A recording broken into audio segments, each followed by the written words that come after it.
दिनेश, राकेश, महेश तीनों शहर चले गए और इनकी और सुरेश की हालत तो आप जानते ही हो। घर में कमाने वाला कोई नहीं है, बताओ कहाँ से लाए पैसे। अगर पैसे नहीं है ना तो अपना बोरिया बिस्तर उठाओ और निकलो यहाँ से। अगर कल तक मेरा मकान खाली नहीं हुआ तो मैं खुद सारा सामान उठाकर बाहर फेंक दूंगा। अरे ऐसे कैसे निकाल दोगे? अगर हमारा सामान फेंक दोगे तो हम कहाँ जाएंगे लाला जी? थोड़ी तो इंसानियत दिखाओ। किसी का हक नहीं, कम से कम हमारे छोटे छोटे बच्चों का तो सोचो। इनको हम लेकर कहाँ जाएंगे? अरे इंसानियत के चक्कर में मैं अपना नुकसान थोड़े न कराऊंगा। मेरी बला से कहीं भी जाओ और कहीं जगह न मिले तो किसी समंदर में जाकर डूब मरना। सज्जन सिंह, ये क्या तरीका है मेरी बहू से बात करने का? दिनेश, राकेश और महेश तीनों शहर गए हैं। कुछ ही दिनों में वो पैसे भेज देंगे, तब हम तुम्हारा किराया चुका देंगे। मैं कुछ नहीं जानता। मैंने यह घर दूसरे किराएदार को किराए पर दे दिया है, जो समय पर किराया चुकाएगा। अब निकलो तुम लोग यहाँ से।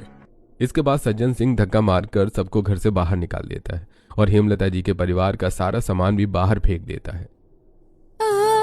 माँ, बहुत बहुत ठंड लग रही है।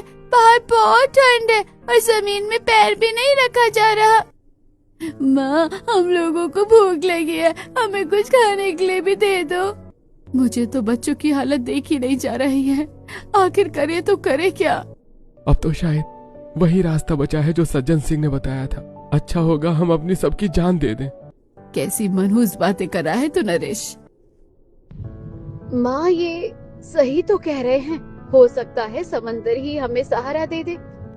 सज्जन सिंह के घर से बाहर निकालने के बाद हेमलता जी की 5 बहुएं अपने बच्चों और अपाहिज बैसाखियों के सहारे नरेश और सुरेश को लेकर समंदर के पास पहुंच जाते हैं और समंदर में डूबकर अपनी जान देने ही वाले होते हैं कि तभी मम्मी देखो, समंदर के बीचों बीच वहाँ किसी की झोपड़ी बनी है, लेकिन वहाँ तो कोई भी दूर दूर तक दिखाई नहीं दे रहा है। इस लकड़ी के पुल से वहाँ पर जाकर देखे, शायद हमें कोई मदद मिल जाए। ठीक है, चलकर देखने में बुराई क्या है? अपनी जान देने से तो बेहतर ही है। पूरा परिवार जब अपनी जान देने वाला होता है तभी उन्हें समंदर के बीचों बीच टापू पर एक झोपड़ी बनी हुई दिखाई देती है।